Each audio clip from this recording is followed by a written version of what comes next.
Bonjour à tous, bienvenue sur SVM6. On va passer donc maintenant avec ce tutoriel à la modélisation de la poignée d'ouverture du volet d'aération, donc de l'habitacle de notre deux chevaux. Donc c'est en faire cette pièce là. Puis en même temps, avec ce tutoriel, je vais vous donner quelques éléments de plus concernant déjà le commentaire de Mac9 qui est bien sûr intéressant. Vous allez voir, je vais vous expliquer donc de quoi il retourne.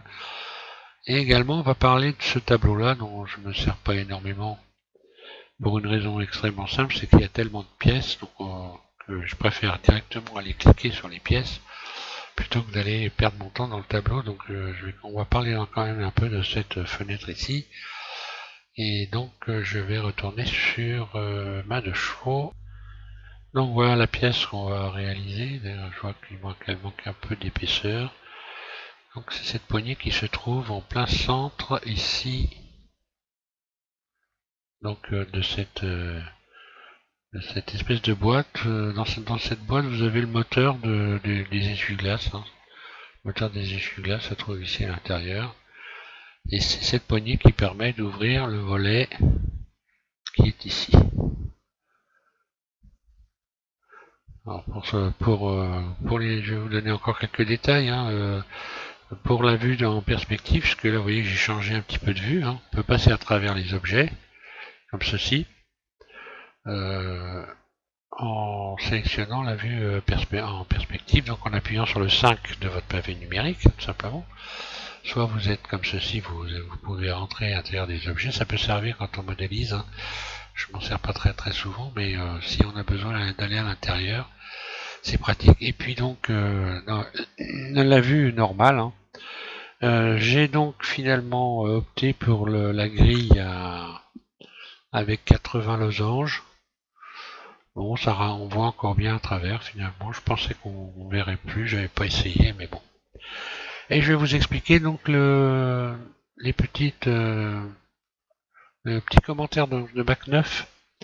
Alors qui va être intéressant, vous allez voir, parce que moi il y a des choses que je fais qui sont. J'ai tendance. Alors vous voyez ce que je vous disais pour le tableau. Alors quand on en a autant que ça, finalement il vaut mieux cliquer sur les pièces, mais par exemple, vous pouvez donc sélectionner vos pièces à partir du tableau ici, et puis vous pouvez sélectionner plusieurs pièces en appuyant en continu sur Shift. Je vais en profiter pour sélectionner le tableau de bord, et puis je vais vous faire la démonstration. Voilà. Je vais garder le tableau de bord, et puis je vais maintenant inverser la sélection, et je vais faire H. Voilà, il ne me reste plus que mon tableau de bord et ma grille. Donc je voulais vous expliquer donc par rapport aux commentaires de Mac9. Voilà. Donc moi voilà ce que j'ai tendance à faire quand je place un objet, rotation, je me remets ici, je le re-règle, etc. On peut beaucoup moins se casser les pieds en utilisant ici global, alors en remplaçant global par local. Donc en faisant ça, vous allez donc forcer les axes pour pouvoir donc déplacer les objets comme ceci, pour pouvoir également les agrandir, les modifier. Vous pouvez les modifier comme ceci en utilisant cette fenêtre ici à la place de global. Vous cliquez sur local, ce qui vous permet de régler beaucoup plus rapidement les objets. Ce que j'aurais dû faire, et c'est qu'à force de penser à faire des tutos le moins compliqués possible, on finit par faire des choses qui sont à la limite presque plus compliquées. Donc voilà. Je vais passer donc à la modélisation de la poignée du volet d'air. Et puis je réfléchis, est-ce que j'ai quelque chose d'autre à dire avant de passer à ça non, là rien de particulier, donc je vais couper cette vidéo. Voilà donc la pièce en question. On voit que la mienne a manqué un petit peu d'épaisseur, on va réaliser ça.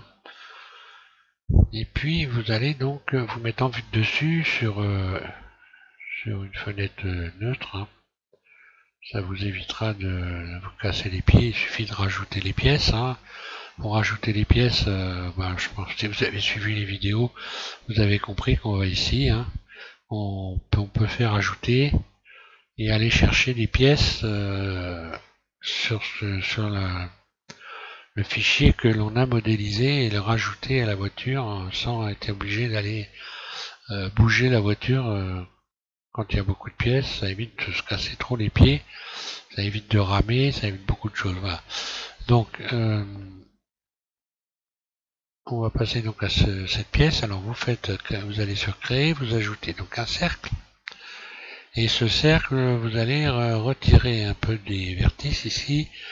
À la place de 32, vous allez mettre 25.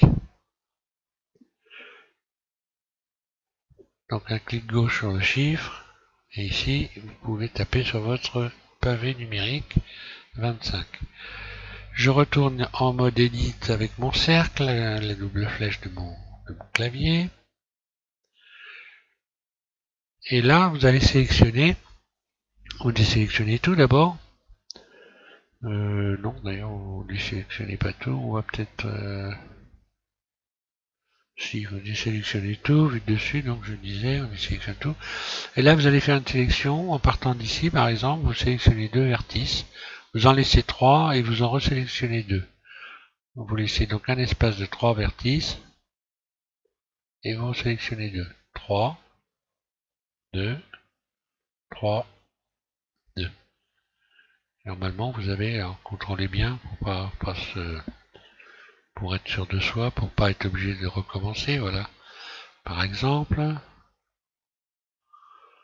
oui, si j'avais pas contrôlé, comme quoi, quand on fait quelque chose, il est toujours bon d'aller jeter un œil 2 fois sur ce qu'on vient de faire, sinon j'aurais fait un modèle qui était faux. Donc ici, je vais passer, il faut être en mode barycentre, hein, et vous faites tout simplement extrude surface. Alors, vous allez faire en sorte de faire à peu près des carrés. À peu près des carrés ici.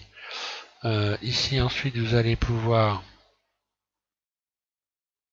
passer donc dans un autre mode, non ici, vous allez pouvoir passer en mode origine individuelle et faire S pour faire surface pour effectivement avoir des carrés autour. Voilà.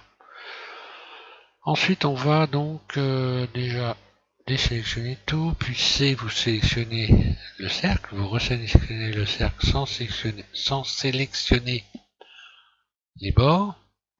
Et là, vous allez faire extrude. Faites un petit bord comme ça, vraiment très léger. Voilà, on voit qu'on a des faces à l'endroit à l'envers, il faudra corriger ça. Et puis extrude surface, et vous ne fermez pas pour le moment. Après, je vais tout sélectionner. Je vais aller recalculer ici dans ombrage. Allez, après ici dans ombrage, vous faites recalculer pour remettre toutes les faces à l'endroit. Voilà, pour que ça soit toutes les mêmes couleurs. Alors, une fois qu'on a fait ça, on va pouvoir resélectionner le bas. Je me mets par exemple en vue de face, 1 de mon clavier, Z mode transparent, B je sélectionne avec en tirant comme ceci avec la sélection, donc en tirant un trait en appuyant sur B, vous sélectionnez tout le bas. Ensuite on va pouvoir donc pratiquer une extension. Alors E, extrude. Alors là vous donnez une épaisseur. Et là on voit qu'à l'intérieur il y a des faces. Vous mettez en mode face, ici. Et là vous avez des faces à l'intérieur, vous les sélectionnez. Et on va supprimer ces faces. Voilà. Bien toutes les sélectionner. Il y en a 5. X faces. Voilà. X faces. Donc il vous reste ça. Et là vous voyez à travers. Normalement. On va fermer le haut maintenant. Vous sélectionnez. Oups. Fermer. F. Vous sélectionnez donc les arêtes. F. Et ainsi de suite.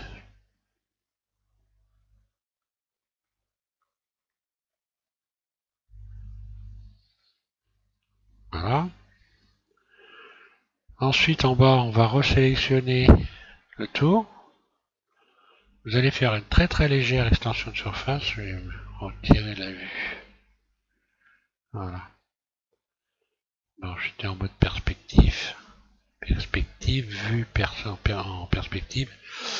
Donc ça, il faut faire attention à ça. Ensuite, vous allez donc, je disais, extruder. Mais vraiment un tout petit peu. Puis extrude surface vers l'intérieur. Et là, vous allez... Oui.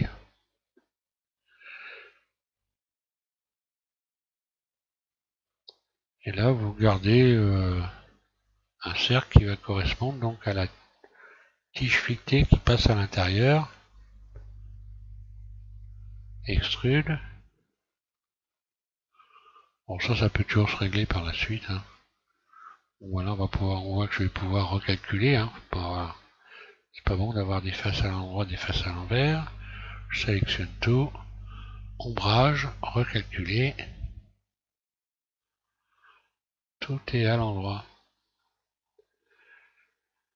Donc quand vous avez fait ça, ben, ça va aller assez vite maintenant. On peut l'adoucir par exemple.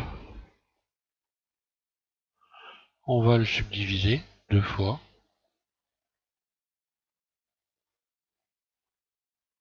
Non, subdiviser. Avec les plaques, modificateur, subdivision de surface. Subdiviser 2 fois. Et maintenant, je vais rajouter les rayons qui vont me permettre de retendre les surfaces correctement. Donc un ici. Hein. J'en mettais un ici aussi à l'intérieur. Puis un ici. Là, on va en mettre un en haut sans aller jusqu'en haut. Et là, par contre, vous descendez pratiquement jusqu'en bas. Ensuite, on va sélectionner, vous allez pouvoir sélectionner ces arêtes-là sur tout le tour. Et on va tout simplement arrondir le haut. Et là, vous allez pouvoir faire double G et vous faites glisser comme ça, de manière à arrondir ces bords-là. Ensuite, on va pouvoir donc rajouter les rayons pour ici continuer à retendre les surfaces sur chaque bord. CTRL R.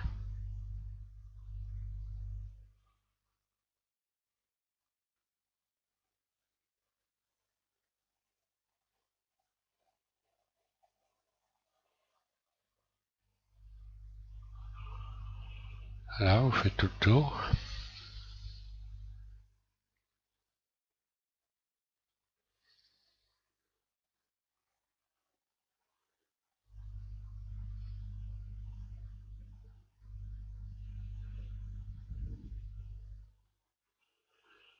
Et voilà, j'ai fait tout le tour ici. Et il va falloir également rajouter un rayon ici et en haut. Donc là, ça fait 2 rayons sur cette partie-là.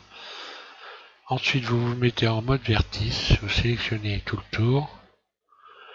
Vous allez rééquilibrer ici avec le loop tools, donc la boîte à outils, les espaces. Vous faites space, espace. Tout est bien réglé là. Et puis vous allez faire extrude ES0, ES0. Et vous fermez donc l'ensemble. Ensuite, vous allez retirer les 32 vertices qui sont empilés ici, ou 34 vertices, en faisant donc, en retirant les doublons, enlever les doublons. Voilà, 34 vertices, voilà. Qui correspond à un empilement de vertices au centre. Puisque quand on fait ES0, en réalité, les vertices sont toujours là, n'ont pas disparu.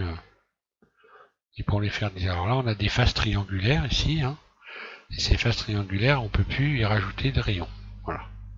Si je fais CTRL R, pas de rayon. Par contre, si je fais CTRL R ici, j'ai toujours mon rayon. Alors, je vais supprimer ça. X, dissoudre les arêtes. Voilà. Et puis ça vous donne ça. Donc voilà. Après vous n'avez plus qu'à le placer sous le sous le boîtier qui contient le moteur des essuie-glaces, en plein centre, juste alors rentrez-le bien dessous, hein. Regardez des photos à la limite, hein.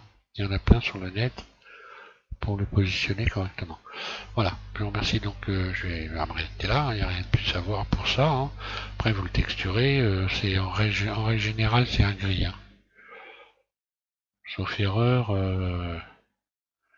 je vais le faire avant de finir. On va voir le gris qu'on va choisir. Réflexion.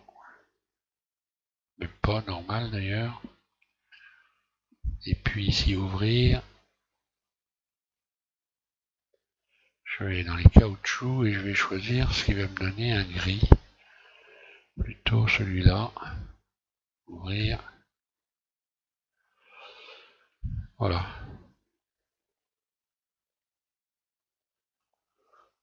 C'est plutôt un gris comme ça, voire même plus clair que ça d'ailleurs.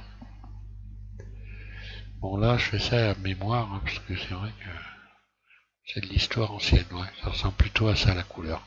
Voilà. Je vous remercie tous donc de suivre les tutos. Prochain tutoriel, je pense que bon, c'est vrai que j'ai pas eu beaucoup de temps en ce moment, j'ai pas mal de choses à faire, mais je pense qu'on va quand même essayer de passer au tableau de bord cette fois-ci. Enfin, vous allez voir, hein, si c'est une autre pièce, c'est une autre pièce, mais je pense qu'on va quand même essayer de passer au tableau de bord. Le compteur de vitesse que vous devez avoir téléchargé surtout, hein.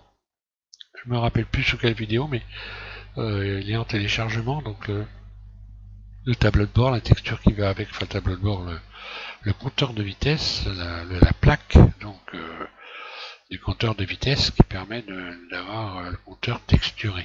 Voilà. Donc bonne modélisation à tous et encore merci de suivre